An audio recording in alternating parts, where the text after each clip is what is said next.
ठीक, ये सब पढ़ा हुआ था जो बोर्ड पे लिखा हुआ था आपने कभी पहले। 2 to the power n, 2 to the power n minus 1 plus 2 to the power n by 2 minus 1, ऐसी कोई ट्रिक पढ़ी है? नहीं पढ़ी? चलो जाने दो, नहीं पढ़ी इसी खुशी में सेंट्रल हेडिंग डालो। हाँ, कुछ बच्चों ने तो पढ़ी है, मुझे ध्यान है। ज्योमेट्रिकल आइसोमर्स निकालते हैं उससे, है ना, मैक्सिमम कितने, ऑप्टिकल नहीं, वो ज्योमेट्रिकल आइसोमर्स की ट्रिक थी। ऑप्टिकल की तो अगली क्लास में लिखी दिखेगी आपको। चलिए, सेंट्रल हेडिंग वैसे तो हम लोग डाल चुके हैं, यदि नहीं डाला हुआ हो तो सेंट्रल हेडिंग डालेंगे फिनॉल। फिनॉल, अब सुनिए जरा ध्यान से बात। जैसे अल्कोहल हम लोगों ने स्टार्ट किया था तो पहले अल्कोहल का क्लासिफिकेशन पढ़ा था, मोनोहाइड्रेट, डाइहाइड्रेट, ट्राइहाइड्रेट, और फिर उसकी प्रिपरेशन और प्रॉपर्टीज पढ़ी थी। तो ऐसी जब हम फिनॉल स्टार्ट कर रहे हैं तो पहले फिनॉल का जरा क्लासिफिकेशन समझ लेते हैं, क्योंकि कुछ ऐसे कंपाउंड्स बीच बीच में आ जाते हैं जिनकी आप लोगों को जरूरत पड़ सकती है कहीं कहीं। ओके, ठीक, बोर्ड पे रहना जरा। जनरली हम फिनॉल को कैसे रिप्रेजेंट कर रहे हैं? सही तरीका तो यह है कि इसका मॉलिक्यूलर फॉर्मूला है C6H5OH। थोड़ा सा एसिडिक नेचर का होता है, अल्कोहल के कंपेयर में फिनॉल की एसिडिटी ज्यादा होती है। ये क्वेश्चन बोल दिया मैंने पढ़ाते ही पढ़ाते। अल्कोहल के कंपेयर में फिनॉल की एसिडिटी थोड़ी सी ज्यादा होती है, क्योंकि जो फिनॉक्साइड आयन बनेगा इसके आयनाइजेशन से, ये फिनॉल है C6H5OH, ठीक, और यदि मैं कर देता हूं C6H5O नेगेटिव, एक H पॉजिटिव इसने रिलीज कर दिया है, तो ये बन रहा है यहां पर फिनॉक्साइड आयन, इसको फिनॉक्साइड कहते हैं। तो जो अल्कोहल से बन रहा है, अल्कोहल से क्या बनता है, जैसे C2H5OH, तो C2H5OH में से एक H पॉजिटिव रिलीज हो जाएगा। यदि C2H5OH में से एक H पॉजिटिव रिलीज हो जाएगा तो C2H5O नेगेटिव बनेगा, और C2H5O नेगेटिव का नाम क्या होता है? इथॉक्साइड, है ना, यहां पे बन रहा है फिनॉक्साइड। तो बात ये हो रही कि phenoxide stabilised by resonance, phenoxide ion जो है वो रेजोनेंस से स्टेबलाइज होता है, that's why its stability is greater than alcohol. जो आयंस ऑफ अल्कोहल बन रहे हैं अल्कोक्साइड, उनके कंपेयर में इसकी स्टेबिलिटी ज्यादा है। This is the reason why phenol is more acidic than alcohol. अच्छा पॉइंट है, याद रख लेना इसको ऐसे ही, है ना। जब आप स्ट्रक्चर की बात करते हैं तो हम इस प्रकार से इसका स्ट्रक्चर बनाया करते हैं। ये फिनॉल का स्ट्रक्चर है C6H5OH। इसको मैं कभी कभी इस प्रकार से भी रिप्रेजेंट कर दूंगा, और या फिर कभी कभी मैं इसे इस प्रकार से भी रिप्रेजेंट कर दूंगा, है ना। All of these are structure of phenol, ठीक। अब क्लासिफिकेशन की जब हम बात करते हैं तो फर्स्ट यहां पर हमारे सामने आता है मोनोहाइड्रिक फिनॉल। जैसे मोनोहाइड्रिक अल्कोहल हम लोगों ने पढ़ा हुआ था, वैसे ये मोनोहाइड्रिक फिनॉल है। और मोनोहाइड्रिक फिनॉल के अंदर पहला जो एक सिंपल सा एग्जांपल, जैसे ये तो है मोनोहाइड्रिक, कोई बात नहीं उसके अंदर, है ना, लेकिन एक जो सिंपल एग्जांपल आता है वो ये होता है, OH है, इसमें लगा हुआ है CH3, ठीक है ना, या फिर OH है, यहां लगा हुआ है CH3, और या फिर OH है, यहां लगा हुआ है CH3। इसको आप ऑर्थोमेथाइल फिनॉल कह देंगे, ठीक है, बिल्कुल सही बात है, ऑर्थोमेथाइल फिनॉल है, ये मेटामिथाइल फिनॉल है, और ये पैरामिथाइल फिनॉल है। लेकिन इसके कॉमन नेम भी आपको याद होने चाहिए। Orthomethyl phenol is known as orthocresol, CRESOL, orthocresol. It is metacresol and finally it is paracrisol. Is it clear? तो orthocresol, metacresol, paracresol, these are name of orthomethyl phenol, metamethyl phenol and paramethyl phenol. तो ये पढ़ाने के पीछे reason ये था कि हम लोग को क्रिसॉल वगैरह पता पड़ जाए। जैसे फ्रीडल क्राफ्ट आप लोग रिएक्शन पढ़ेंगे अभी थोड़ी देर बाद, है ना, तो फ्रीडल क्राफ्ट रिएक्शन में समझ में आना चाहिए कि आप वहां पे आर्थोक्रिसॉल बनेगा और पैराक्रिसॉल बनेगा। Okay, second is dihydric phenol. नाम में आंसर छिपा हुआ है। 2 OH ग्रुप आने वाले फिनॉल के अंदर, डाइहाइड्रिक फिनॉल है मतलब 2 OH ग्रुप आने वाले हैं। तो 2 OH ग्रुप जब आएंगे इसके अंदर, तो फर्स्ट ये बनता है, सेकेंड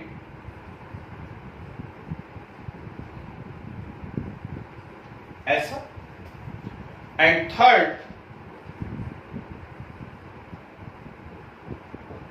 दिस वन। ठीक, ये आर्थो डाइहाइड्रोक्सी फिनॉल है ना, ये मेटा है और ये पैरा है, मतलब 2 OH आ गए हैं फिनॉल के अंदर। ठीक है ना, तो ऐसा नहीं कि फिनॉल के अंदर 2 OH और एडिशनल है, दोनों OH मिलाकर के अपन लोग बोल रहे हैं उसको। ठीक, तो ये इसका ऐसा कॉमन नेम बना सकते हो, लेकिन इससे ज्यादा इंपॉर्टेंट नेम कुछ हैं। क्या है जरा ध्यान से सुनिएगा। ये एडजेसेंट पोजीशन पे जब OH है 1-2 पोजीशन पर, ये 1-3 पोजीशन है और ये 1-4 पोजीशन है। जब 1-2 पोजीशन पर 2 OH रहा करते हैं तो इसका नाम होता है कैटिकॉल। क्या बोलते हैं इसको? कैटिकॉल। ठीक, 1-3 पोजीशन पर होते हैं रिसोर्सिनॉल, रिसोर्सिनॉल, और 1-4 पोजीशन पे हैं क्विनॉल। क्या नाम है इसका? क्विनॉल। ठीक, एक क्वेश्चन पूछ लेता हूं, बात निकली है तो पूछ भी लेता हूं। ये क्विनॉल कहीं पढ़ा हुआ है हम लोगों ने, देखें कितनी पढ़ाई करते हो आप लोग, बताओ तो जरा क्विनॉल कहां पढ़ा हुआ है, जल्दी से बताओ। क्विनॉल कहां पढ़ा है? चलिए, बहुत बढ़िया बात है, बिल्कुल सही बताया सभी लोगों ने। मैं बता देता हूं क्विनॉल कहां पढ़ा हुआ है। जब हम लोग क्लैथरेट कंपाउंड पढ़ रहे थे पी ब्लॉक में, पी ब्लॉक के अंदर क्लैथरेट कंपाउंड आया था, याद कीजिए। ठीक, और क्लैथरेट कंपाउंड क्या था? Cage like compound, inert gases. तो उसमें केज लाइक कंपाउंड के एक एग्जांपल में ही आया था xenon form clathrate with quinol, है ना। ऐसे 3 मैंने क्विनॉल बनाए थे और उसके बीच में जाकर के ज़ेनॉन फंस गया था, ज़ेनॉन ट्रैप हो गया था। ठीक, यदि कॉपी हो तो पेज पलटा करके देख लेना, वहां पर क्विनॉल ऑलरेडी आ चुका है ना। चलिए, तीसरी बात यहां पर आती है trihydric phenol.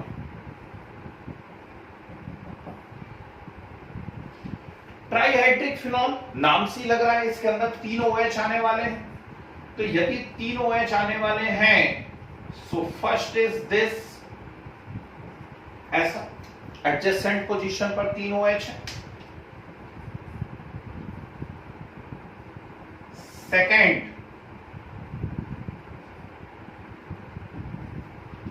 this one, and third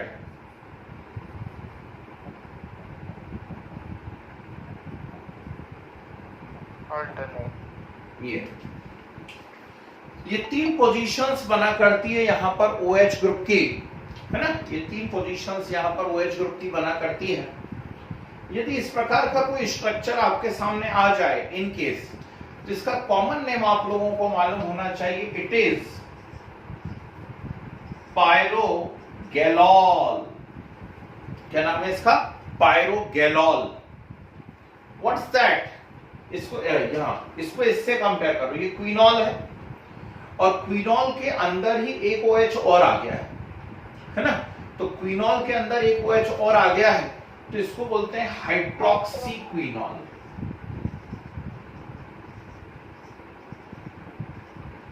क्या नाम है इसका? Hydroxy quinol.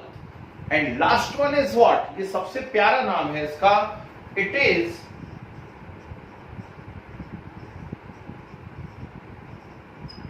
फ्लोरोग्लूसिनॉल। पढ़ने में आना चाहिए। क्या लिखा हुआ है यहाँ पर? फ्लोरोग्लूसिनॉल। तो ये है भाई फिनॉल की शुरुआत। ठीक, सबसे पहले क्लासिफिकेशन हम लोगों ने देखा फिनॉल का, monohydric phenol, dihydric phenol and trihydric phenol. ये सब कॉमन नेम है, ये सब कॉमन नेम है। जैसे एसिटिक एसिड को विनेगर कह देते हो ना आप लोग, ठीक, तो ये इस प्रकार के कॉमन नेम है इनके, है ना। चलिए जरा फटाफट नोट कीजिए जितना जो कुछ बोर्ड पे लिखा हुआ है सब कुछ। सेंट्रल हेडिंग डाल करके फिनॉल, है ना, सेंट्रल हेडिंग फिनॉल डाल करके इसको नोट कर डालिए क्विक। इनके आईयूपीएससी की जरूरत ही नहीं है बेटा, फिनॉल का भी आईयूपीएससी हमें बोलना ही नहीं है, फिनॉल को हम फिनॉल ही बोलेंगे, ठीक है।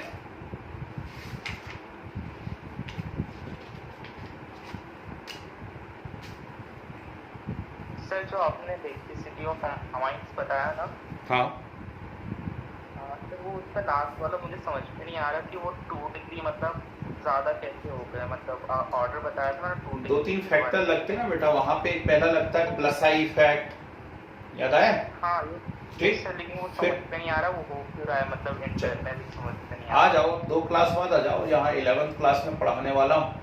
नहीं, फिनॉल को अल्कोहल नहीं बोल सकते भाई, कोई कह भी रहा हो यदि तो मैं तो नहीं बोल पाऊंगा। फिनॉल को अल्कोहल नहीं बोल सकते, है ना। फिनॉल एक अलग ही कैटेगरी है, एरोमेटिक अल्कोहल नहीं है बेटा ये। Phenol phenol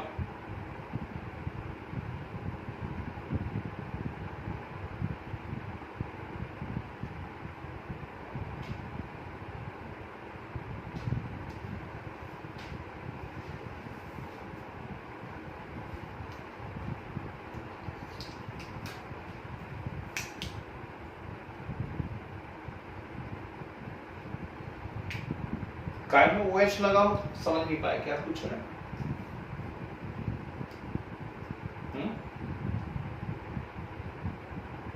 actually phenol alcohol किसको बोलते हैं आप ध्यान करिए, है ना। OH फंक्शनल ग्रुप, OH इसमें भी फंक्शनल ग्रुप है, ठीक, इसके अंदर भी OH फंक्शनल ग्रुप है, तो क्या इसको भी अल्कोहल बोलते हैं हम लोग? तो फिर यदि ये भी अल्कोहल है तो अल्कोहल के क्लासिफिकेशन में ये पहले दिन ही आ जाता। जब मैंने आपको अल्कोहल का क्लासिफिकेशन पढ़ाया था ना, मोनोहाइड्रिक, डाइहाइड्रिक, ट्राइहाइड्रिक, उसी समय आ जाता यदि ये अल्कोहल होता तो।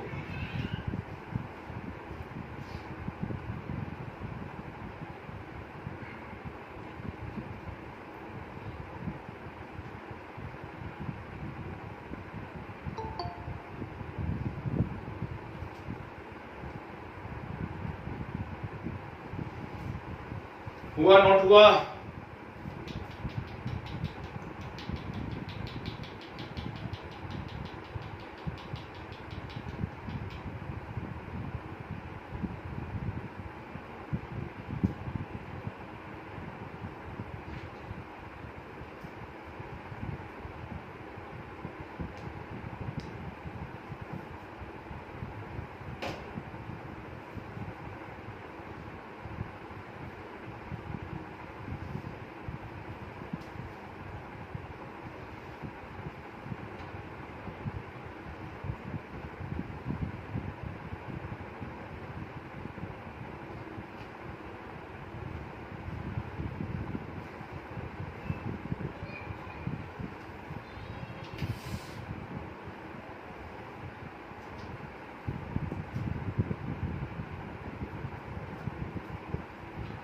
ट्राइहाइड्रिक थोड़े कम आते हैं, डाइहाइड्रिक में क्विनॉल की जरूरत पड़ती रहती है, मोनोहाइड्रिक में जो है आर्थोपैराक्रिसॉल की जरूरत पड़ती रहती है ना। तो ये कुछ ऐसी टर्म्स हैं जिनकी आपको रिक्वायरमेंट रहेगी, मालूम होनी चाहिए, ठीक है ना।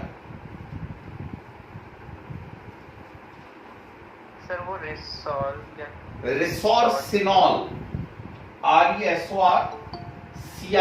RESORCINOL, resorcinol.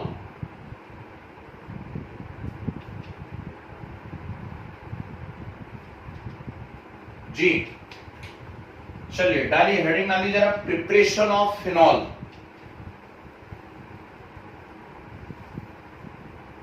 Preparation of phenol.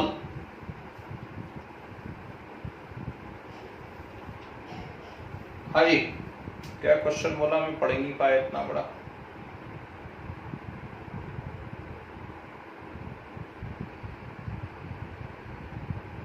Phenol के पास जो OH है उसमें H फिनॉल का है? नहीं,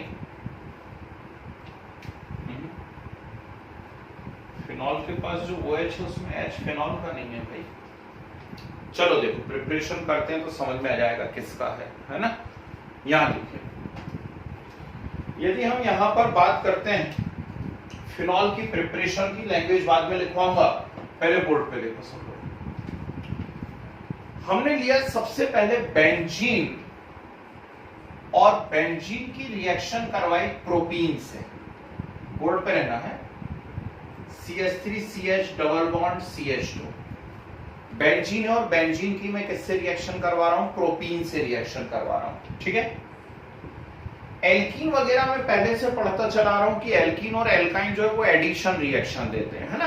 तो बेंजीन के साथ भी यहां वो एक एडिशन रिएक्शन देंगे। बेंजीन में हर एक पोजीशन पर एक एक हाइड्रोजन है, बहुत अच्छे से हम जानते हैं। तो यहां पे क्या होगा, ये H यहां शिफ्ट हो जाएगा इस CH2 पे, बेंजीन का। यदि बेंजीन का H एल्कीन के या प्रोपीन के इस H पे शिफ्ट होगा तो ये CH3 बन जाएगा। तो फाइनली मेरे पास क्या है, CH3 CH CH3, ठीक है। इससे पहले कि वो बह जाए जरा जल्दी से देख लेना क्या है मेरे पास, CH3 CH CH3, बह जा दो, उसको फिर से लिख लेंगे। अब ये CH मतलब यहां पर वैलेंसी कंप्लीट नहीं है, और बेंजीन का भी ये वाला बॉन्ड खाली हुआ है, तो ये जाकर के यहां पर क्या हो जाएगा, अटैच हो जाएगा इस प्रकार से, ठीक है। तो आपके पास ये एल्कीन और बेंजीन का एक एडिशन कंपाउंड बन गया, प्रोपीन और बेंजीन का एक एडिशन कंपाउंड बन गया है, ठीक। और ये एडिशन कंपाउंड बड़े काम का है भाई। बेंजीन इसमें फिनॉल में मैं पहले नंबर पे यदि आपको ये प्रिपरेशन पढ़ा रहा हूं तो समझ जाना ये बड़ी इंपॉर्टेंट चीज है, एंड इट इज क्यूमीन। क्या कहा जाता है इसको, क्यूमीन कहा जाता है। ये आपसे पूछा जा सकता है, the formula of cumene is, ठीक है ना। तो ये आपसे पूछा जा सकता है, अलग से याद रखिएगा। तो बेंजीन और प्रोपीन का एडिशन कंपाउंड क्या कहलाता है, क्यूमीन। इस क्यूमीन का हम ऑक्सीडेशन करवाते हैं, और क्यूमीन का जब ऑक्सीडेशन होता है तो किस प्रकार से ऑक्सीडेशन होता है, ध्यान से देखिएगा। यहां पर ये है, ये CH था, CH3 है, यहां पर भी कौन है, CH3 है। तो बीच में जो CH ग्रुप दिख रहा है वहां पर ऑक्सीडेशन होगा, और इस पोजीशन पर ऑक्सीडेशन होगा तो ये ऐसे ऐसे ऑक्सीडाइज होगा। O2 जाकर के क्या हो जाएगा, पूरा का पूरा वहां पे जुड़ जाएगा। तो O2 जाकर के जुड़ जाएगा तो क्या बन जाएगा, OOH बन जाएगा, and it is known as cumene hydroperoxide. Peroxide in case दिख रहा है, O बॉन्ड O, तो क्या कहा जाता है इसको, क्यूमीन हाइड्रोपेरोक्साइड कहा जाता है, ठीक। तो बेंजीन की प्रोपेन से रिएक्शन हुई, बेंजीन की प्रोपीन से रिएक्शन होकर के क्या बना यहाँ पर, क्यूमीन, ठीक। और क्यूमीन जो है इसकी एयर से रिएक्शन हुई, तो क्यूमीन की एयर से रिएक्शन या ऑक्सीडेशन से क्यूमीन हाइड्रोपेरोक्साइड बना, ओके। इसे या तो लंबे समय तक रखा रहने दो या फिर हल्का सा हीट करो। तो इससे जब हीट करते हैं तो इसका को प्रोडक्ट भी बड़ा इंपॉर्टेंट है, इसलिए थोड़ा सा डिजाइन को ध्यान से देख लेना भाई। पहचानो जरा, रेड के अंदर क्या है, सब लोग पहचानो फटाफट। रेड के अंदर क्या है, जल्दी से पहचानिए।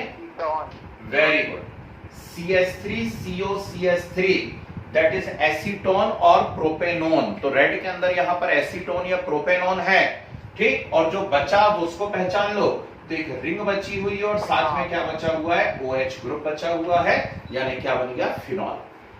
तो इंडस्ट्रियल लेवल पे जब फिनॉल बनाना होता है तो सबसे ज्यादा जो मेथड यूज की जाती है वो ये मेथड होती है, ठीक, फ्रॉम क्यूमीन, है ना। तो आपकी बुक में डायरेक्ट दिया हुआ है क्यूमीन से। तो पहले मैंने ये बताया कि क्यूमीन बनता कैसे है। तो क्यूमीन इस प्रकार से बना करता है, उसका ऑक्सीडेशन से क्यूमीन हाइड्रोपेरोक्साइड, और उसका डिकम्पोजिशन होता है तो phenol plus acetone. Is it clear. Second वैसे तो आपकी जानी पहचानी रिएक्शन है, लेकिन मालूम नहीं आप लोगों को कितना याद है, दैट इज डाउ प्रोसेस। डाउ, है ना, हमने फर्स्ट यूनिट में करा हुआ है, हेलो एल्केन यूनिट में, हेलो एरीन में, हेलो एरीन की केमिकल प्रॉपर्टी में डाउ आया है।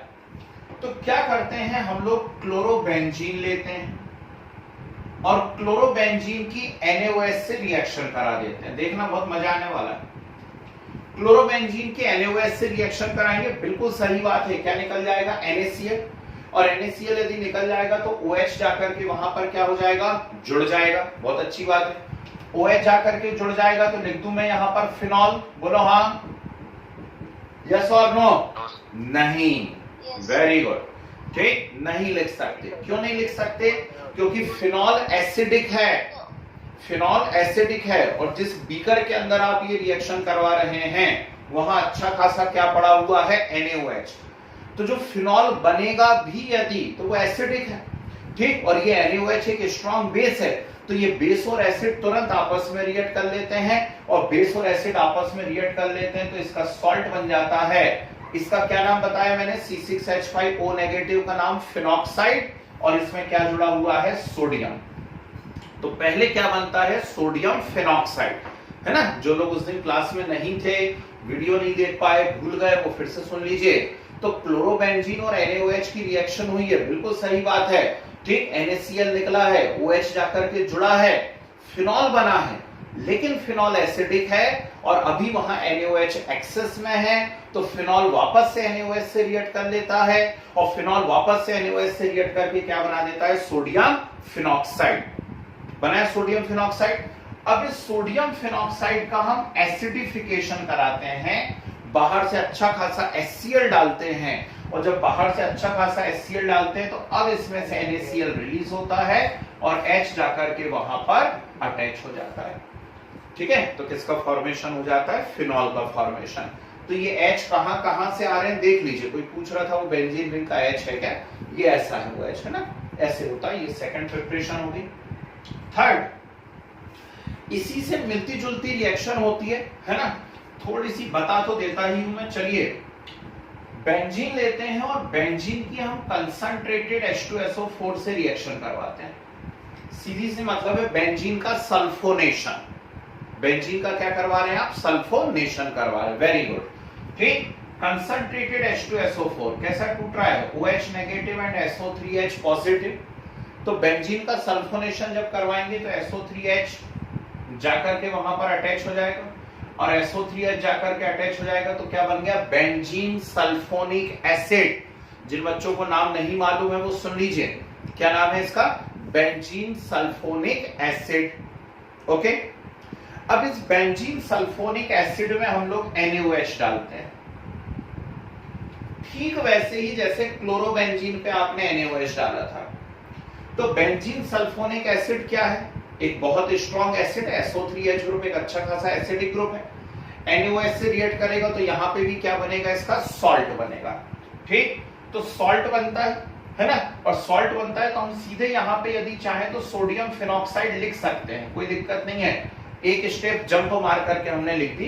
पहले SO3Na बनता है, SO3Na वापस से NaOH से रिएक्ट करता है, SO3Na जब वापस से NaOH से रिएक्ट करता है तो Na2SO3 निकलता है।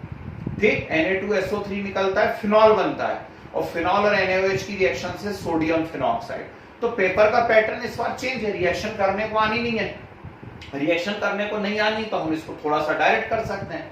सोडियम फिनॉक्साइड बना, इसका आप एसिडिफिकेशन करवाएंगे, तो एसिडिफिकेशन करवाएंगे तो फाइनल प्रोडक्ट अब आपको क्या मिल जाएगा? फिनॉल। ये होती है रिएक्शन। ठीक, तो इस प्रकार से भी बेंजीन के सल्फोनेशन से आपको क्या मिल सकता है? फिनॉल मिल सकता है। ठीक है ना। अब ऑर्गेनिक पढ़ने से होगा नहीं बेटा, आपको तो क्वेश्चन की लगातार प्रैक्टिस करनी पड़ेगी। ठीक, जैसे पी ब्लॉक का एक असाइनमेंट मैंने डाला हुआ है, टेस्ट उसी में से लूंगा मैं। ऐसी अब ऑर्गेनिक का मैं फर्स्ट यूनिट का कोशिश कर रहा हूं, आज रात तक ही डाल दूंगा एक। ठीक, और फिर इसका भी डालता हूं एक, है ना। वो सीधे कोई से भी 2-3 अलग अलग बुक में से लेकर के मैं आपको डायरेक्ट दे रहा हूं प्रैक्टिस शीट, जो अलग अलग पब्लिकेशंस आ रहे हैं उसमें से। हो सकता है कुछ के पास हो भी वो बुक, तो अच्छी बात है तो आप कर लो, है ना। चलिए नेक्स्ट एंड लास्ट। निकल रहा है ना जी सर, SO3 में जब वो NaH के साथ रिएक्ट कर रहा है तो NH को जाके लग रहा है वहां पे, तो H2SO4 भी मतलब प्रोडक्ट बन रहा होगा। एक मिनट, पहले ये H और OH निकल गया, H2O Na जाके जुड़ गया, है ना। फिर NaOH से हुई Na2SO3 निकला। क्या निकला? Na2SO3, है ना। ठीक, और OH जाकर के जुड़ गया तो फिनॉल बन गया, और फिनॉल फिर NaOH से करके ये बना देता। तो ऐसा थोड़ा सा एक लंबी प्रोसेस में जाता है वो, है ना। लास्ट सबसे OH नेगेटिव और SO3 पॉजिटिव कहां से आया? ये कहां से आया? हाँ सर, OH नेगेटिव और SO3 भूल गए बेटा, भूल गया। H2SO4 H2SO4 जब सल्फोनेशन हम कराते हैं तो कैसे टूटता है? OH नेगेटिव और SO3H। H2SO4 OH नेगेटिव और SO3H पॉजिटिव में टूटता है, ठीक है। सारी है ना एरोमेटिक रिएक्शन में ऐसे ही तोड़ना है इसको, है जी। चलिए लास्ट देखिए जरा फटाक से, दैट इज डीकार्बोक्सिलेशन। डीकार्बोक्सिलेशन एक इंपॉर्टेंट रिएक्शन आपके लिए साबित हो सकती है। 11th क्लास की रिएक्शन है, इसलिए पूछने के चांसेस और ज्यादा बढ़ जाते हैं। मैंने लिया सैलिसिलिक एसिड। चलो जल्दी से सैलिसिलिक एसिड का नाम बताओ, कोई बताओ। सैलिसिलिक एसिड का फार्मूला या दूसरा नेम क्या है? क्विक, ये क्विक है। Sodium salicylate. Very good. Salicylic acid orthohydroxy benzoic acid है। आर्थोहाइड्रोक्सी बेंजोइक एसिड कहां बनवाया वो भी मैं ही याद दिला देता हूं आपको। पिछले चैप्टर में जब मैं आपको क्लोरोफॉर्म बनाना सिखा रहा था, कार्बन टेट्राक्लोराइड बनाना सिखा रहा था, तो वहां एक रिएक्शन आ रही थी, उसका नाम था रीमर टीमैन रिएक्शन। कोलवे नहीं थी भाई, रीमर टीमैन थी। और रीमर टीमैन रिएक्शन के अंदर क्लोरोफॉर्म में बना था सैलिसल्डिहाइड और कार्बन टेट्राक्लोराइड में बना था सैलिसिलिक एसिड। आपको याद करना है, मुझे नहीं। एग्जाम तुम लोग देने वाले हो, मैंने तो दे दिया भाई, है ना। तो orthohydroxy benzoic acid is salicylic acid. या फिर लेंगे हम इसका सोडियम सॉल्ट, है ना। कहीं से बैकग्राउंड में आवाज आई थी सोडियम सैलिसिलेट, तो हम इसका सोडियम सॉल्ट भी ले सकते हैं। इसका सोडियम सॉल्ट कैसे बनेगा? इसका सोडियम सॉल्ट ऐसे बनेगा, ये, ठीक। तो सैलिसिलिक एसिड और इट्स सोडियम सॉल्ट क्या कराने जा रहे हो? Decarboxylation. What is the meaning of decarboxylation? Decarboxylation का मीनिंग होता है रिएक्शन विद सोडा लाइम। जिन बच्चों को नहीं मालूम है अच्छे से लिखना, जब मैं लिखवाऊंगा अभी 2 मिनट बाद। Reaction with soda lime. Soda means what? NaOH। Lime means what? CaO। ठीक। तो जब भी डीकार्बोक्सिलेशन बोले सोडा लाइम से आपको रिएक्शन कराना है NaOH प्लस CaO से। अगली बात सुनिए, यदि सामने रिएक्टेंट में सोडियम नहीं है, जैसे इसमें नहीं है सोडियम, तो CaO रिएक्शन में पार्टिसिपेट करता है और NaOH की प्रेजेंस रहती है, ठीक। यदि सामने रिएक्टेंट में Na नहीं है तो CaO पार्टिसिपेट करता है, NaOH की प्रेजेंस रहती है। और यदि सामने रिएक्टेंट के अंदर सोडियम है, यदि सामने रिएक्टेंट में सोडियम है तो NaOH पार्टिसिपेट करता है और CaO की प्रेजेंस रहती है। ऐसा रिजल्ट सेम आएगा। क्या आएगा रिजल्ट? देखना जरा, बोर्ड पे रहना सब लोग, हैं। यहां CaO ने पार्टिसिपेट करा, NaOH की प्रेजेंस है। क्या निकला? जल्दी से पहचानो। CaCO3। क्या निकला? CaCO3, ठीक। तो बचा क्या? रिंग है, OH है, और ये बॉन्ड पे से CO हट गया तो H वापस से उस बॉन्ड में अंदर चला जाएगा। क्या बन जाएगा? फिनॉल। जी यहां देखिए, ये है। अब सामने सोडियम है तो NaOH पार्टिसिपेट कर रहा है। जब NaOH पार्टिसिपेट कर रहा है, ये क्या निकलेगा? जरा जल्दी से पहचानना सब लोग। NaCO3। वेरी गुड, ठीक। आजकल चेंज करवा दिया मोदी गवर्नमेंट ने, Na2CO3 करवा दिया है। ये बॉन्ड पे से ये पूरा हटा तो ये जो H बचा है वो जाकर के उस बॉन्ड में अंदर घुस जाएगा, ठीक। तो क्या बन जाएगा? Phenol. These are some important preparations of phenol. Okay, ये इंपॉर्टेंट प्रिपरेशन है फिनॉल की। चलिए कुछ लैंग्वेज लिखवा देता हूं तो याद करने में आसानी रहेगी। फर्स्ट हेडिंग आ लिए फ्रॉम क्यूमीन। फर्स्ट हेडिंग आ लिए फ्रॉम क्यूमीन।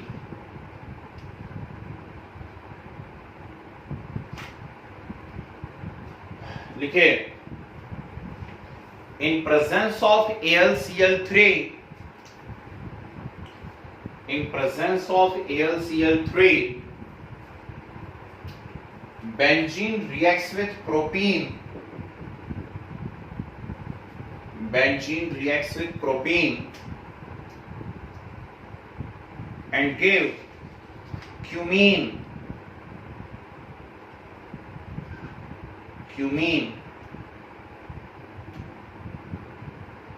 फुल स्टॉप करके आगे लिख दीजिए. The oxidation of cumene gives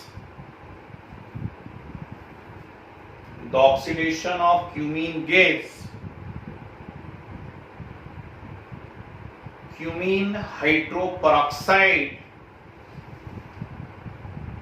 The oxidation of cumene gives cumene hydroperoxide,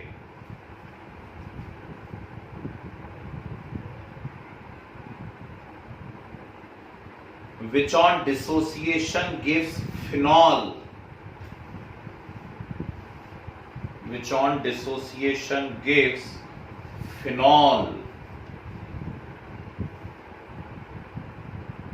ठीक है, छोड़ दो 2-3 लाइन अपने हिसाब से. नेक्स्ट हेडिंग आ गई डाउ process.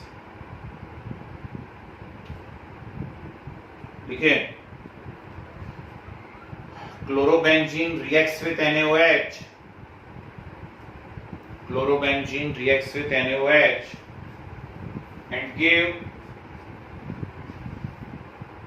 And give sodium phenoxide,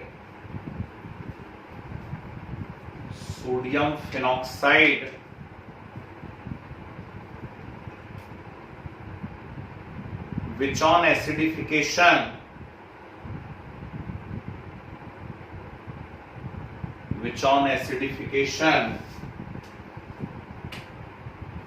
gives phenol.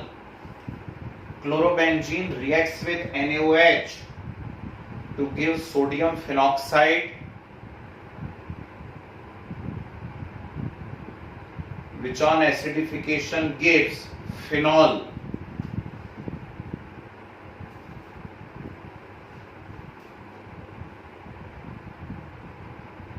ठीक है, नेक्स्ट 3 लाइन छोड़ दीजिए.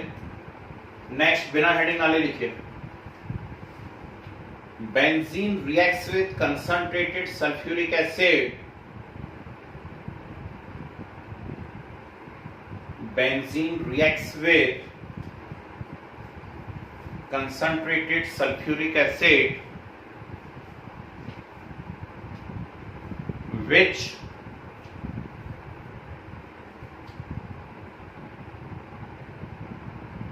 नहीं भी लिखते तो चल जाता है ना, which मत लिखो. Concentrated sulfuric acid and give benzene sulfonic acid.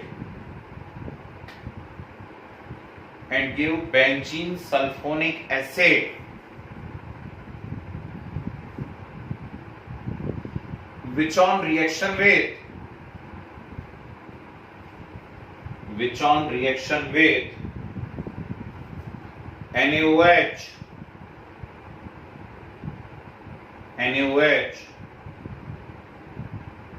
followed by acidification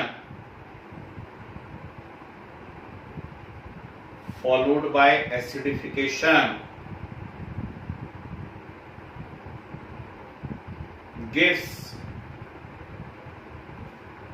phenol.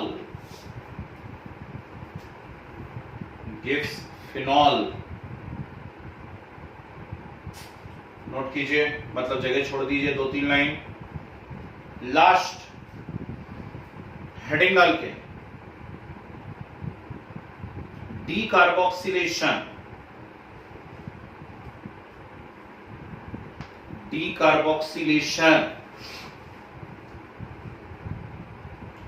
लिखिए. Salicylic acid SALICYLIC salicylic acid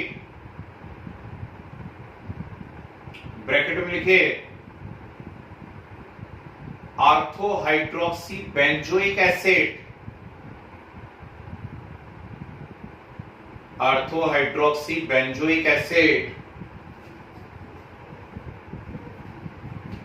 और सोडियम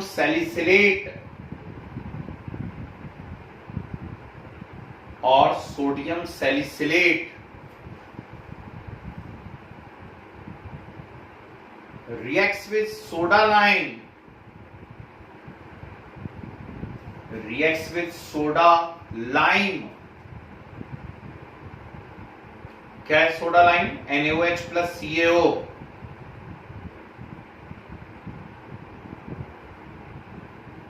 And gave phenol.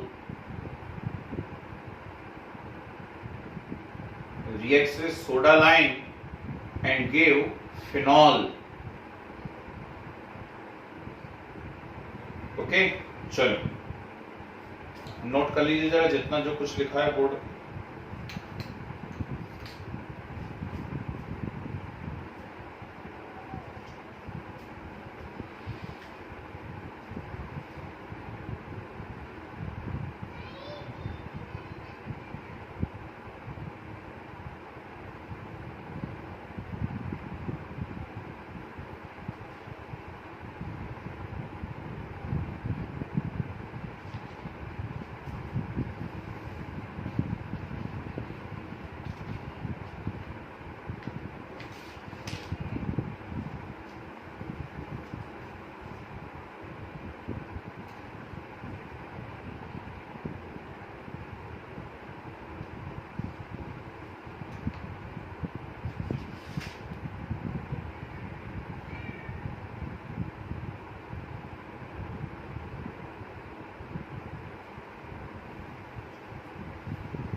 हो गया?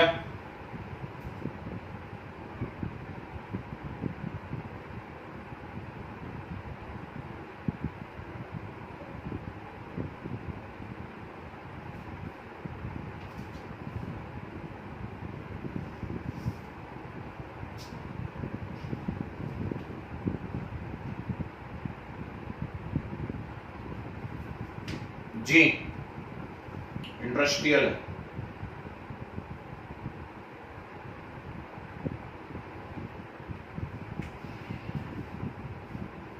बढ़िया, तो डालिए सही हेडिंग डालिए, केमिकल प्रॉपर्टीज ऑफ फिनॉल।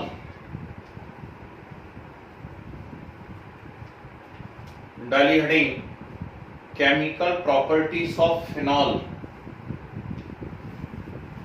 चलिए, तो इसमें पहले 11th क्लास की एक कॉमन रिएक्शन आती है, उसको कर डालते हैं। वैसे तो सब लोगों से बन भी जाएगी, लेकिन उसमें कुछ स्पेशल पॉइंट्स आ रहे हैं, इसलिए उसको करना जरूरी है। आप लोगों के भरोसे कुछ भी छोड़ नहीं सकता हूं मैं।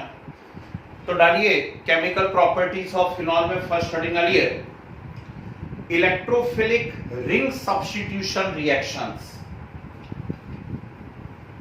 Electrophilic ring substitution reactions.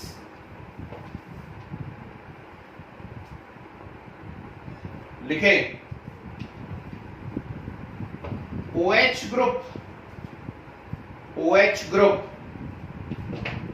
is ortho and para directing in nature, जिसको हम एक्टिवेटिंग ग्रुप 11th क्लास में कहा करते थे, प्लस M, ठीक, प्लस M या प्लस R ग्रुप हम लोग इससे कहा करते थे।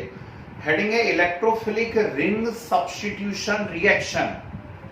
इसमें लिख रहे हैं OH group is ortho and para directing in nature. Ortho and para directing in nature. That's why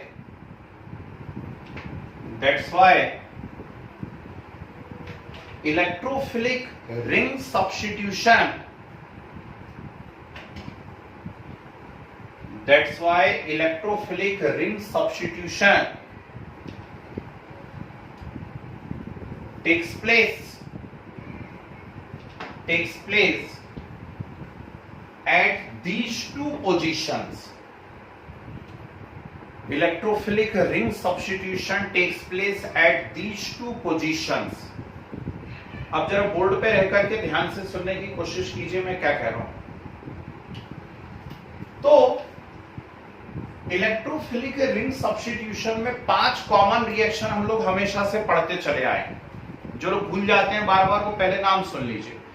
first halogenation, second nitration, third sulphonation, fourth Friedel craft alkylation and fifth Friedel Crafts acylation. Okay, halogenation, nitration, sulphonation, Friedel craft alkylation and Friedel Crafts acylation, ये 5 reaction हम लोग शुरू से पढ़ते चले आए। तो थोड़ा सुना तो है, इजी भी लगेगा जब चीजें सुनी हुई रहती तो थोड़ा सा आसान रहता है। हाँ, हेलोएरिन में भी था, सभी में आएगा। जितने भी एरोमेटिक कंपाउंड पढ़ेंगे सब में इलेक्ट्रोफिलिक रिंग सब्स्टिट्यूशन रिएक्शंस आती हैं, है ना। तो इसके कारण हमारे लिए बार बार रिपीटेशन होता है। अब इसमें फर्स्ट आया हेलोजिनेशन। ध्यान से सुनना, बड़ा मजा आने वाला है। जब आप फिनॉल को लेते हैं और इसकी ब्रोमीन के साथ रिएक्शन करवाते हैं, ठीक, और यहां हमने ले लिया पोलर सॉल्वेंट। क्या ले लिया? कोई पोलर सॉल्वेंट ले लिया। तो यदि आप पोलर सॉल्वेंट ले लेते हैं, जैसे वाटर ले लेते हैं, तो फिनॉल को क्या होना चाहिए था? आर्थो और पैरा डायरेक्टिंग होना चाहिए था। मतलब एक बार आर्थो पे रिएक्शन होना चाहिए, एक बार पैरा पे रिएक्शन होना चाहिए। लेकिन जब आप पोलर सॉल्वेंट ले लेते हैं तो एक साथ दोनों आर्थो पोजीशन एक्टिवेट हो जाती हैं और पैरा पोजीशन एक्टिवेट हो जाती है। एक साथ दोनों आर्थो भी एक्टिवेट हो जाएंगी और पैरा पोजीशन भी एक्टिवेट हो जाएगी पोलर सॉल्वेंट में। और इसीलिए हेलोजिनेशन यहां तीनों पोजीशन पे होगा, यानी तीनों का H हटेगा और वहां आकर के कौन अटैच हो जाएगा? ब्रोमीन अटैच हो जाएगा। तो आपको एक व्हाइट प्रेसिपिटेट मिल जाएगा यहां पर 2,4,6 ट्राइब्रोमोफिनॉल का। समझ गए? क्या मिल जाएगा? 2,4,6 ट्राइब्रोमोफिनॉल का व्हाइट प्रेसिपिटेट मिल जाएगा। कब? जब रिएक्शन पोलर सॉल्वेंट या वाटर की प्रेजेंस में होती है। एक इंपॉर्टेंट रिएक्शन हो गई, ठीक। लेकिन यही रिएक्शन यदि नॉन पोलर सॉल्वेंट में करवाई जाती है, नॉन पोलर सॉल्वेंट हमने ले लिया, जैसे कार्बन डाइसल्फाइड ले लिया या कार्बन टेट्राक्लोराइड ले लिया, तो यही रिएक्शन यदि हमने नॉन पोलर सॉल्वेंट में करवा दी, कार्बन डाइसल्फाइड में या कार्बन टेट्राक्लोराइड में, तो अब पूरी रिंग एक साथ एक्टिवेट नहीं होती है, ठीक है ना। एक एक करके रिएक्शन होती है। पहले आर्थो पोजीशन पे प्रोडक्ट बनेगा और फिर पैरा पोजीशन पे प्रोडक्ट बनेगा।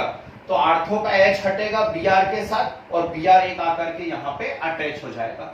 बार बार मुझे मैकेनिज्म बताने की जरूरत नहीं, वो सबको आता है ना। तो एक बना आर्थो ब्रोमोफिनॉल और एक बन गया यहाँ पर पैरा ब्रोमोफिनॉल, प्लस क्या निकल गया है? HBr, है ना। मोस्ट ऑफ द केस में पैरा प्रोडक्ट ही मेजर प्रोडक्ट होते हैं। आर्थो प्रोडक्ट तब मेजर प्रोडक्ट होते हैं जब आर्थो पोजीशन पे जो ग्रुप है वो प्रिंसिपल फंक्शनल ग्रुप के साथ हाइड्रोजन बॉन्ड बनाने लगे। यदि यहां पर हाइड्रोजन बॉन्ड बनने लगेगा तो आर्थो प्रोडक्ट मेजर प्रोडक्ट हो जाता है, नहीं तो पैरा ही क्या रहता है? मेजर प्रोडक्ट रहता है। इसे क्लियर? तो देखो कितना इंपॉर्टेंट क्वेश्चन बन गया शुरू होते से। पोलर सॉल्वेंट में 2,4,6 ट्राई हेलोफिनॉल बनता है, जबकि नॉन पोलर जो सॉल्वेंट रहते हैं उनके अंदर 2 प्रोडक्ट बनते हैं, एक आर्थो हेलो और एक पैरा हेलो। इसे क्लियर? बड़े जी बोलिए।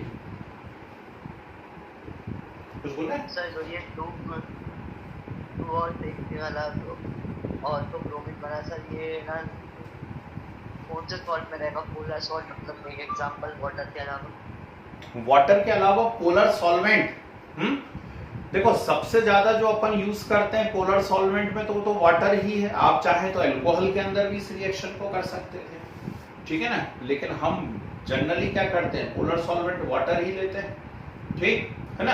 नहीं तो आप इसको अल्कोहल के अंदर भी कर सकते हैं इस रिएक्शन को, ठीक। और नॉन पोलर में तो 50 है, कार्बन टेट्राक्लोराइड और कार्बन डाइसल्फाइड तो सबसे ज्यादा फेमस नॉन पोलर है जो एज अ सॉल्वेंट यूज होता है, ठीक है, ये ध्यान रखना है। चलिए सेकंड यहां पर आ रहा है नाइट्रेशन, ठीक।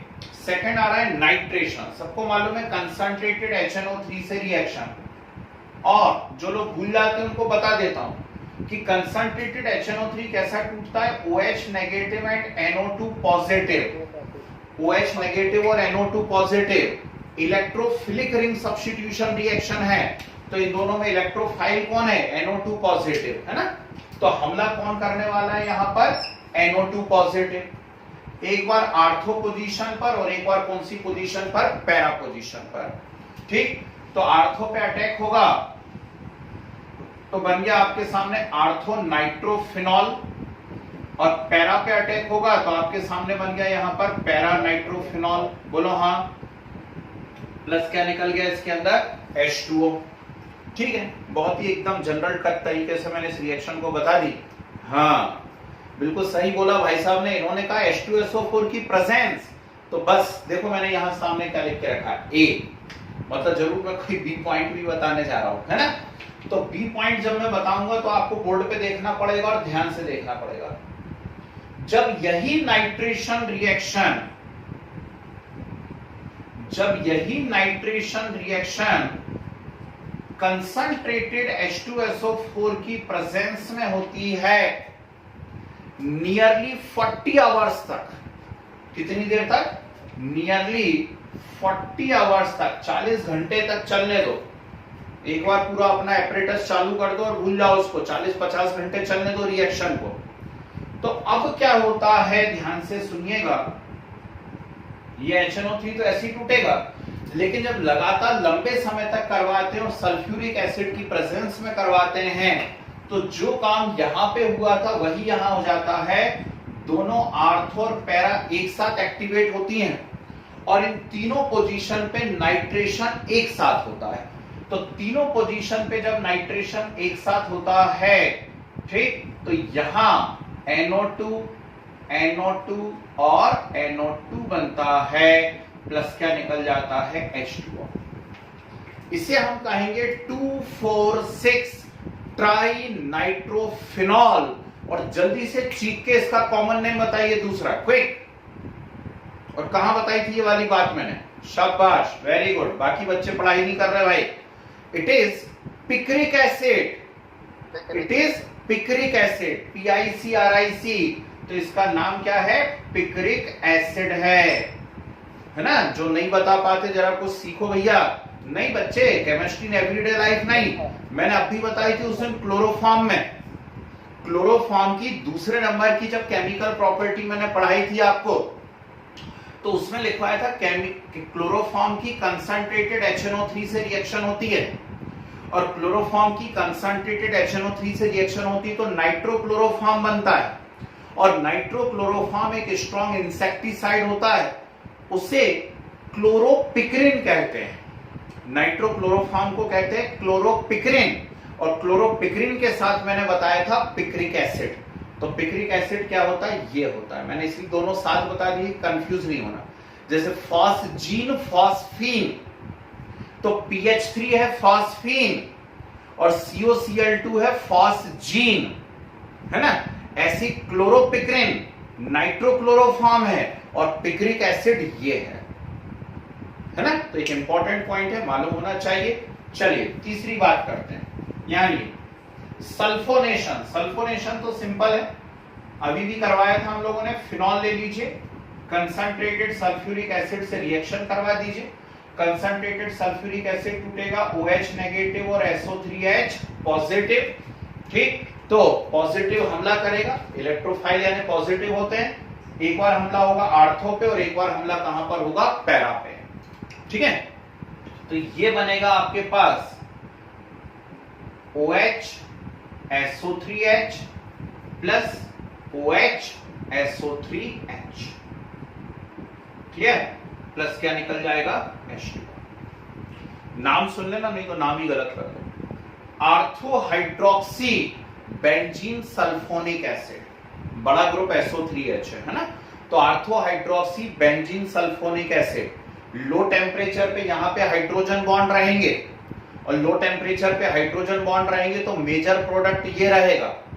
पर यदि आप टेम्परेचर इंक्रीज करेंगे तो हाइड्रोजन बॉन्ड वीक बॉन्ड होते हैं, टूट जाएंगे।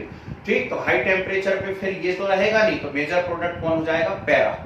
तो लो टेम्परेचर पर मेजर कौन है, ortho hydroxy benzene sulphonic acid, और हाई टेम्परेचर पर मेजर प्रोडक्ट कौन है, पैरा। क्लियर? नेक्स्ट, दो रिएक्शंस और घूमती रहती हैं और मुझे उम्मीद है आप लोगों को याद भी रहती हैं। Friedel craft alkylation and Friedel Crafts acylation, है ना, एल्काइलेशन और एसाइलेशन। तो देखें, यदि आप लोग खुद कर पाए तो बड़ी खुशी होगी मुझे। ये ऐसा है, फिनॉल की CH3Cl से रिएक्शन है, प्रेजेंस किसकी है, AlCl3 की। तो CH3Cl कैसे टूटने वाला है, CH3Cl टूटने वाला है CH3 positive and Cl negative में। बोलो हाँ, एक बार आर्थो पे हमला, एक बार पैरा पे हमला, ऐसा। ठीक, तो एक प्रोडक्ट मिलेगा आपको आर्थोक्रिसॉल और एक प्रोडक्ट मिलेगा आपको पैराक्रिसॉल। बोलो हाँ, ठीक, तो आर्थोक्रिसॉल एंड पैराक्रिसॉल। ठीक है, लास्ट फ्रीडल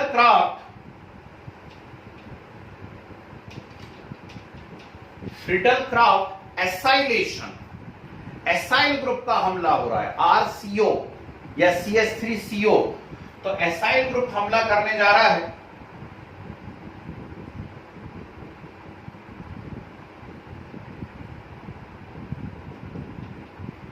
और एसाइल ग्रुप को उस दिन भी तोड़ा था हम लोगों ने, है ना। कैसे तोड़ा था, CH3CO positive and Cl negative. तो हमला CH3CO करने वाला है, एक बार आर्थो पोजीशन पर और एक बार पैरा पोजीशन पे। तो दो प्रोडक्ट हमें मिलेंगे ऐसा,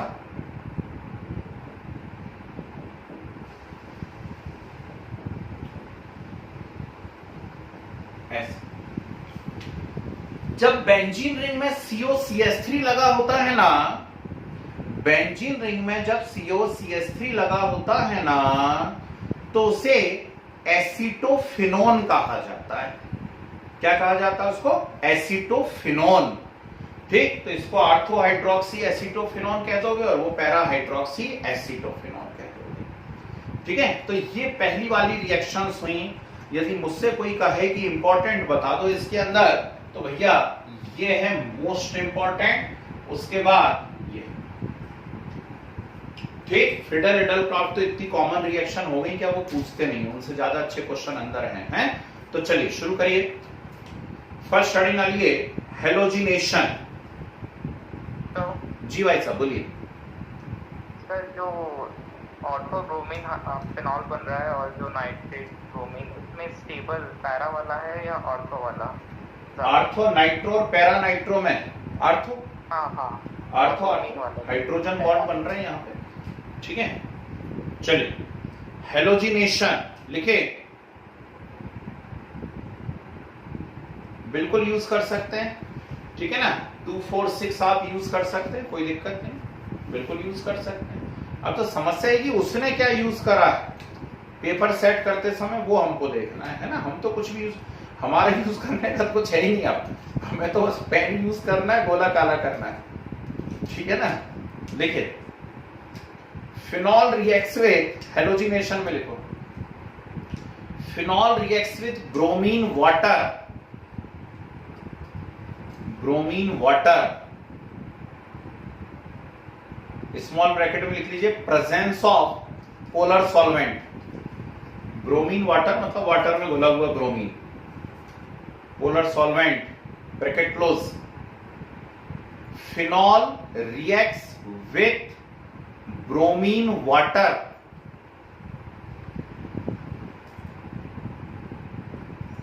and give white precipitate of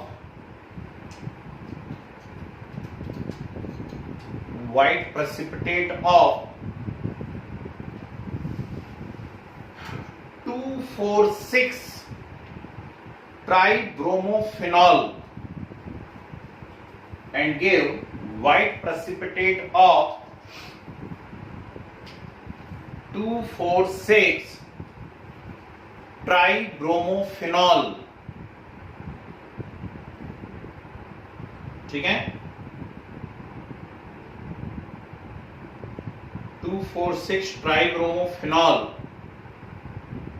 3 line छोड़ करके बी पॉइंट लिखिए, 3 लाइन छोड़ के बी पॉइंट लिखिए। When halogenation takes place, when halogenation takes place in non-polar solvent, in non-polar solvent like carbon disulfide,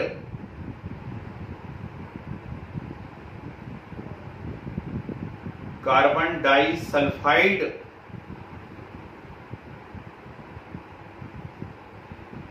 और कार्बन टेट्राक्लोराइड,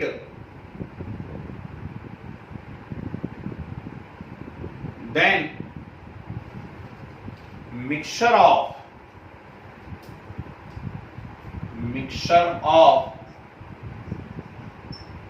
ortho and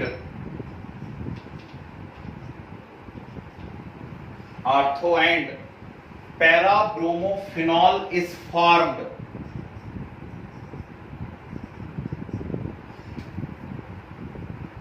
ठीक, mixture of ortho and parabromophenols is formed।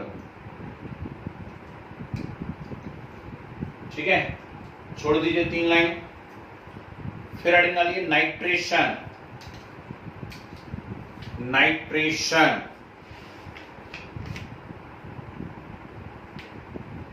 लिखिए, phenol reacts with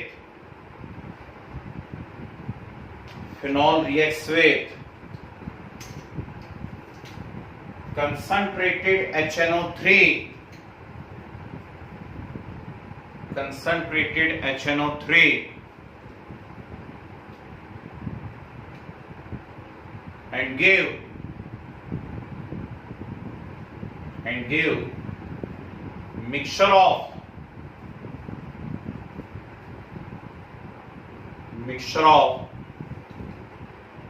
ortho and para nitrophenol।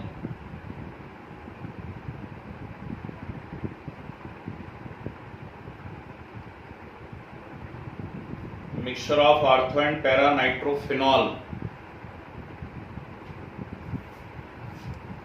3 line छोड़ करके B point लिखे।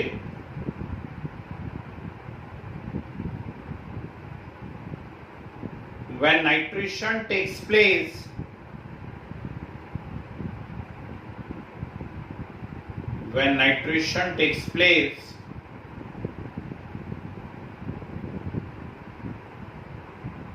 in presence of concentrated H2SO4,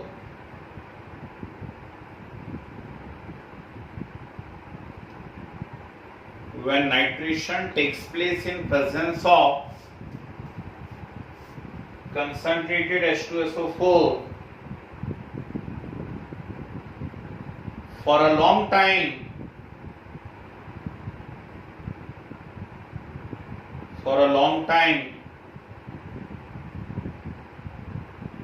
then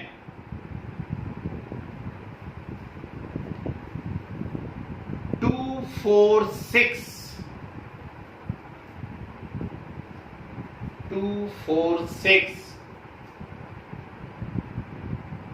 trinitrophenol is formed. 2,4,6 trinitrophenol is formed.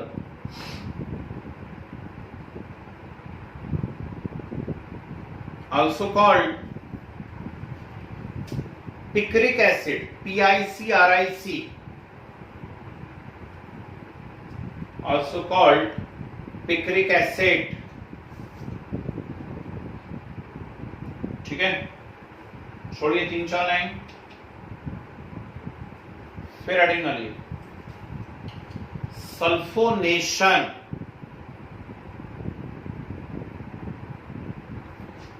Sulphonation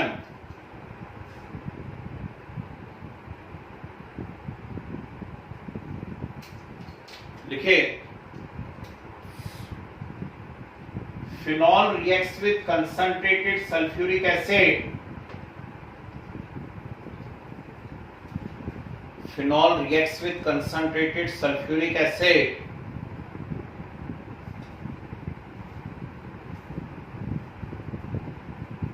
and give mixture of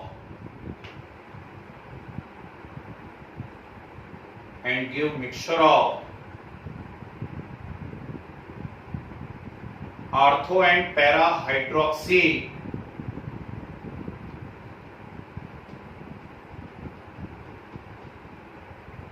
Ortho and para hydroxy benzene sulfonic acid.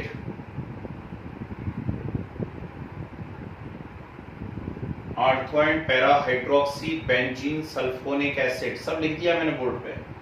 M for major, major at low temperature. इधर लिख दिया major at high temperature, है ना. ये M जो भी लिखा हुआ सब मेजर लिखा हुआ है. Mixture of ortho and para hydroxy benzene sulphonic acid. Okay, छोड़िए 3-4 लाइन, फिर हेडिंग उधर है Friedel craft alkylation. Friedel-Crafts alkylation.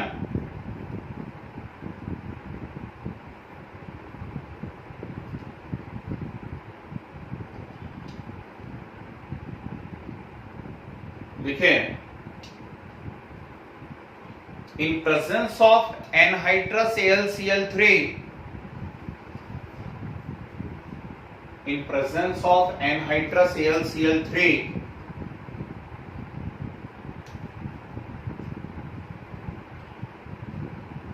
phenol reacts with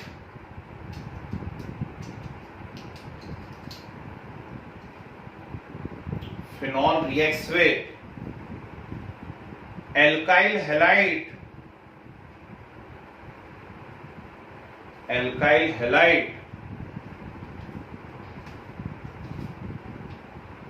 and give mixture of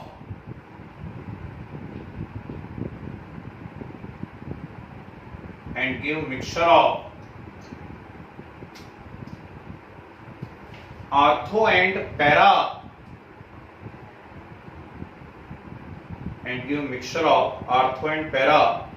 alkyl phenol. ठीक है, नोट कीजिए.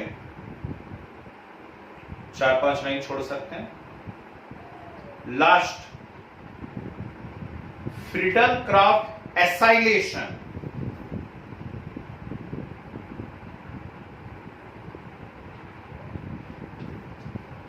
Friedel-Crafts acylation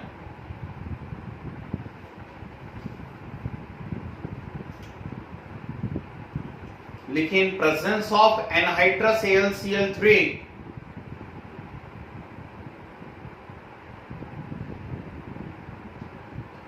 in presence of anhydrous AlCl3,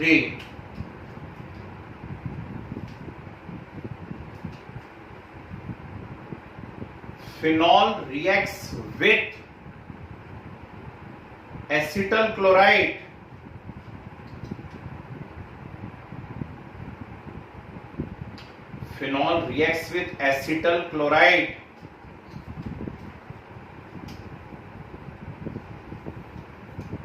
and gave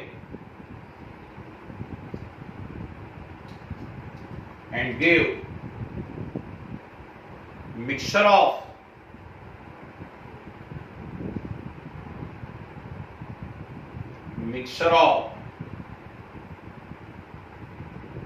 ortho and para hydroxy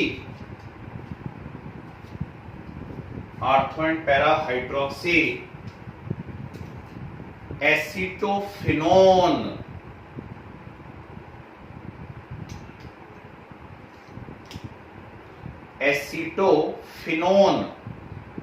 benzene ring में COCH3 acetophenone कहलाता है। Ortho and para hydroxy acetophenone. Okay, चलिए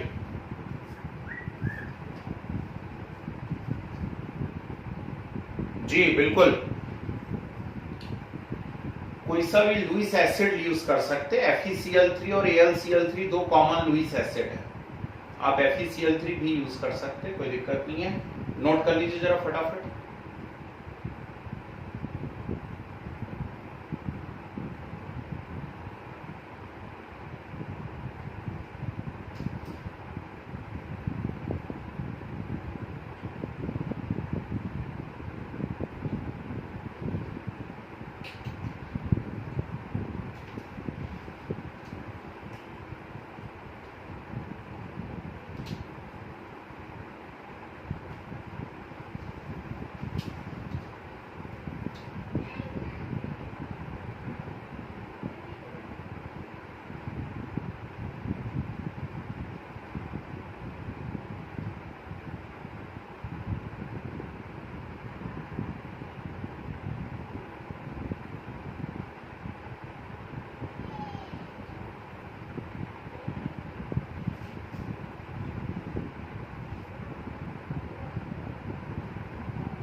point के B वाले में क्या लिखा है? मेजर एट लो टेम्परेचर और ये मेजर एट हाई टेम्परेचर।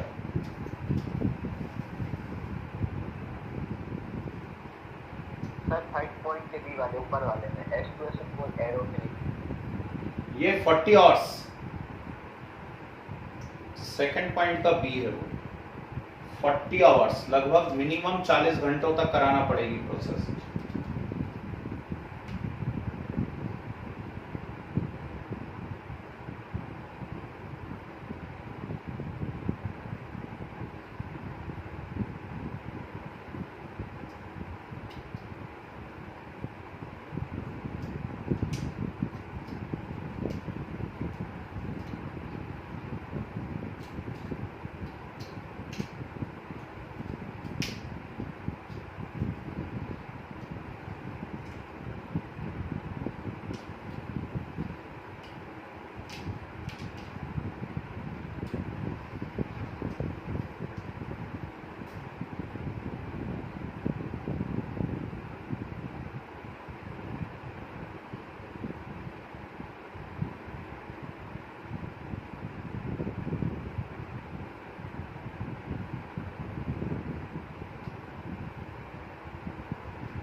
चलिए, सभी का हो गया।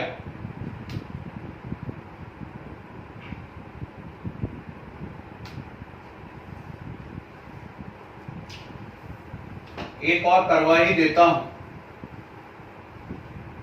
है ना, बाकी भले ही हम नेक्स्ट क्लास में देख लेंगे।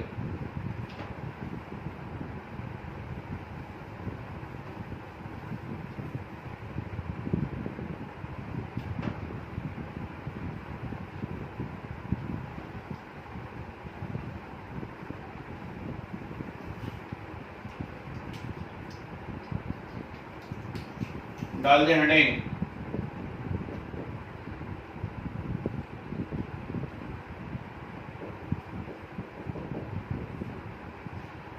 Kolbe-Schmidt reaction।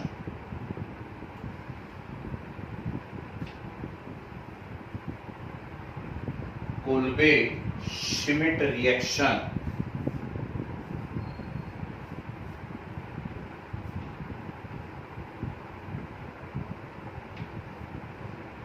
जी लिखो, at high temperature and high pressure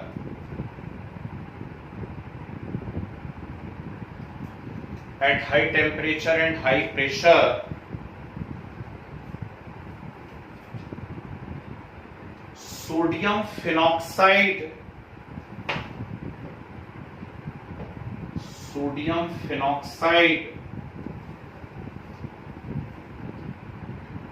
reacts with CO2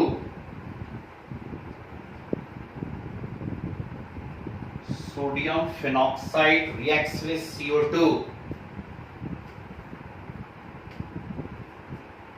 and gave sodium salicylate, salicylic acid का sodium salt, and gave sodium salicylate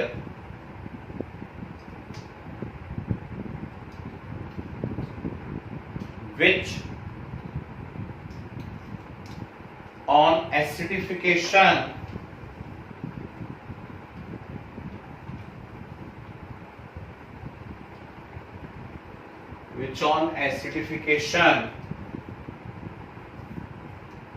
gives salicylic acid, which on acidification gives salicylic acid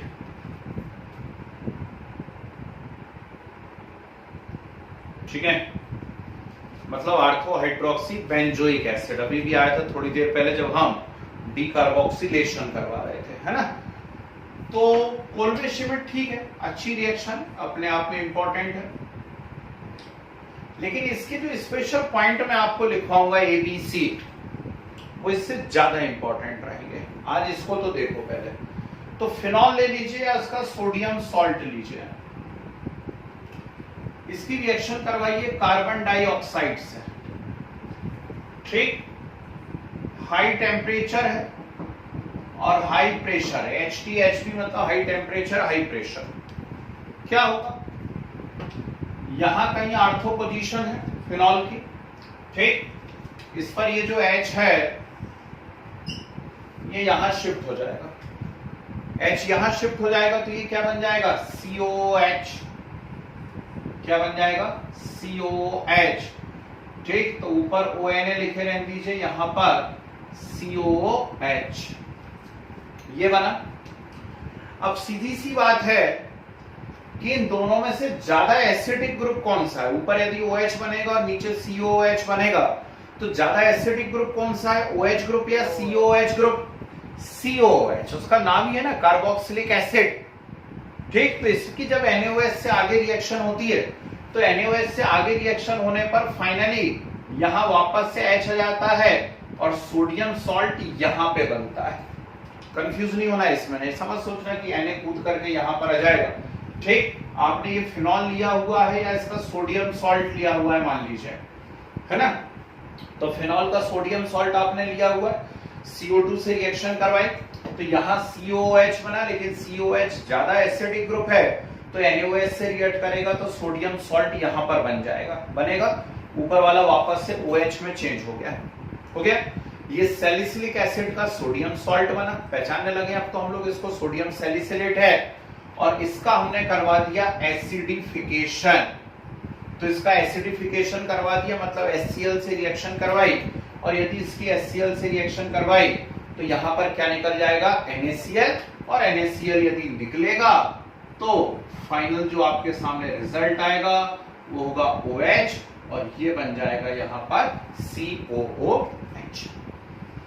तो ortho hydroxy benzoic acid बन जाएगा। इस ortho hydroxy benzoic acid को हम कहते हैं salicylic acid, ठीक है। ये रिएक्शन अच्छे अपने आप में इंपॉर्टेंट है, लेकिन इसके साथ में 3 रिएक्शन आपको बताऊंगा। एक बताऊंगा सिरदर्द की बहुत ही खतरनाक मेडिसिन, उसका नाम है एस्प्रिन।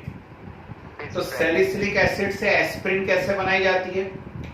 दूसरा एक मैं बताऊंगा आपको इंटरनल एंटीसेप्टिक, अंदर तरफ कहीं चोट वोट लग जाए, इंटेस्टाइन डैमेज हो जाए, तो अंदर तरफ कौन सा एंटीसेप्टिक लगाएंगे, तो वो रहेगा सेलॉल, ठीक है ना। हाँ जी, डिस्प्रिन एस्प्रिन एक ही चीज है। और तीसरा मैं आपको बताऊंगा परफ्यूम के अंदर यूज होने वाला एक compound, that is oil of winter green. Okay, तो ये सब कुछ अब हम नेक्स्ट क्लास में पढ़ते हैं, क्योंकि 2-4-5 मिनट में जल्दबाजी में खत्म होगा, मजा भी नहीं आएगा। इसे नेक्स्ट क्लास में पढ़ेंगे, और साथ में फिनॉल खत्म करके ईथर हम चालू कर देंगे भाई, बहुत दूर नहीं है फिनॉल खत्म करने से। तो लास्ट पोर्शन चालू हो जाएगा आपका ईथर नेक्स्ट क्लास में। ओके, चलिए नोट करिए, बाकी सब अगली मुलाकात में करते हैं। हाँ, एल्डिहाइड कीटोन कहाँ भाई, फिर तो टर्म 1 चालू। टाइम टेबल आ रहा है ना आजकल में? यस सर, आजकल में टाइम टेबल आ जाएगा आपका, चिंता नहीं करो।